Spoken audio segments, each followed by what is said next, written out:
நான்லாம் அவருடைய பிள்ளை. அவர் இல்லாம எனக்கு இந்த உணர்வு வந்திருக்கு, இவ்வளவு போராட்ட குணம் வந்திருக்கு. 85 வயசுல தமிழை தேடின்னு ஒருத்தன் நடப்பானா? தமிழ்நாட்டுல ஒரு தலைவர் இருக்கானா? சொல்லுங்க. எங்க ஐயா விட்டா யாரு இருக்கானா? இந்த சமூக நீதியின் பேச்சுக்கு எவனா இப்ப அவரை தாண்டி பேசுறதுக்கு ஆள் இருக்கானா? இந்த நாட்டுல என்ன உங்க ஈவேரா செஞ்சாரு? எங்க ஐயாவை பார்த்து, எங்க அண்ணன் வைகோவை பார்த்து, எங்க அண்ணன் திருமாவை பார்த்து, எங்க ஐயா விஜயகாந்த பார்த்து எல்லாரையும் பார்த்து கத்துக்கிட்டேன். கற்றறிவை விட பட்டறிவு மேலானது இல்ல. யார் எதிர்த்திருப்பான்னு யார் எதிர்ப்பான்னு உங்களுக்கு தெரியும். நீங்க கலைஞரின் மகள் கனிமொழிக்கே சீட்டு தராதவங்க கம்யூனிஸ்டுக்கு எப்படி கொடுப்பாங்க? உங்களுக்கு பெரிய எங்காவது வேற ஒரு சீட்டு அதிகமா கொடுங்கன்னு பேசுறாங்க. அவங்க ஒரு ஆளுமை உள்ள ஒரு பெண். அவங்க மாநில அரசியலுக்கு வரும்போது நாளைக்கு அவங்க தம்பி உதயநிதியை முன்னிறுத்துவது பெரிய இடையூறா இருக்கும்னு நினைப்பாங்க. உங்களுக்கு புரிஞ்சுட்டு தான் நீங்க என்ன கேக்குறீங்க. அதனால அவங்கள இங்க வர விட மாட்டாங்க. அது உங்களுக்கு தெரியும். அவங்க என்னதான் இருந்தாலும் அவங்க உடன் பிறந்தவர்கள், அவங்க குடும்பத்து பெண் இல்லைன்னு அவங்க நினைப்பாங்க. புரியுதா உங்களுக்கு? ஒவ்வொருத்தரும் அவரு மந்திரியோட ஊழல் குற்றங்களை சாட்சியோட வெளியிடுவேன் அது எல்லாத்தையும் அப்படின்னு சொல்லியிருக்காரு அப்படின்னு சொல்றாரு. அவர் இவ்வளவு நாள் கூட இருந்துட்டு இப்ப வெளியே வந்திருக்காரு. அவரோட பேச்சு எப்படி எடுப்படும்? அவரோட அரசியல் இது என்ன மாதிரி இருக்கு முன்னெடுப்பு? இதுக்கு நான் என்ன பதில் சொல்றது? நாங்க ஒரே ரத்தம், ஒரே சொந்தங்கள். இதுல அவர் ஒரு நிலைப்பாட்டு எடுக்கிறாரு. அதுல போய் நான் என்ன கருத்து சொல்றது? அதுல ஒன்றும் கருத்து இல்லை.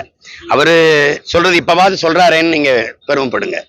இப்பவாது அந்த குற்றச்சாட்டை இவர்களை அடுத்த முறை தேர்வு செஞ்சிடாதீங்க அப்படின்னாவது எச்சரிக்கிறார்ல. அதுக்கு நீங்க மைண்ட்ஸ் தான் அடையணும்.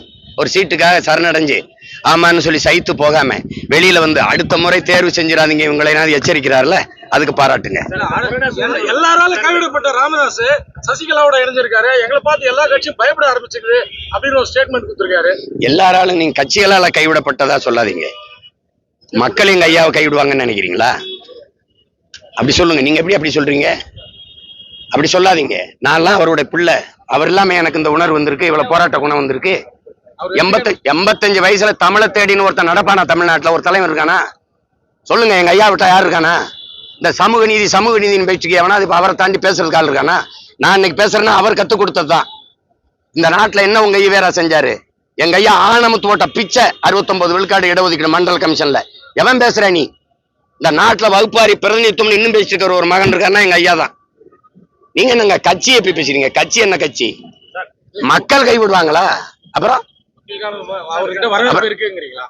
இருக்கு இல்ல அவருக்கு இல்லைன்னா புள்ள இருக்கல. அவர் கனவை நான் நிறைவேற்றுவேன். இன்னொரு புள்ள இருக்காருல்ல, செய்யறோம். என்னங்க நீங்க? அப்ப முடியலன்னா மகன் செய்வன்ல. வேற எதுக்கு நான் அரசியலுக்கு வந்தேன்? எதுக்கு வந்தேன்னு சொல்லுங்க. எதுக்கு வந்தேன்?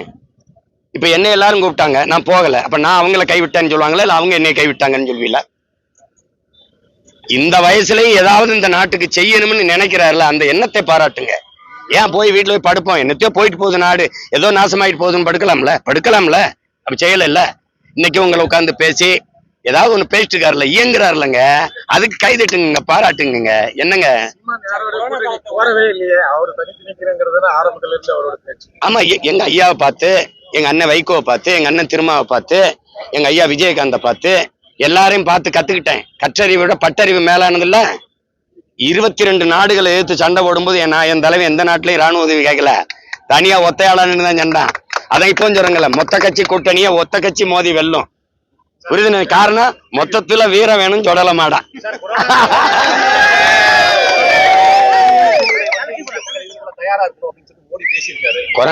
கொரோனா காலத்தோட கடுமையான சூழ்நிலை மக்கள் இது கூட தயாரா இருக்கணும். சூழ்நிலையை தரப்போறதே அவங்க தானே. அவங்கள இந்த தேர்தலை எதிர்கொள்ள நம்ம தயாரா இருந்துக்கணும்.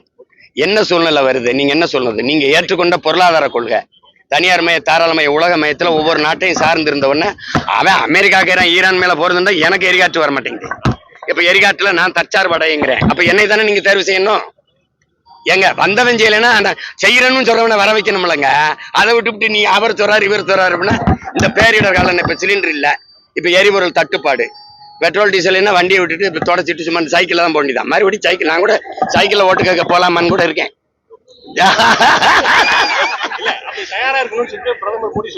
இருக்கும், தயாரா இருக்கும், ரொம்ப தயாரா இருக்கும்.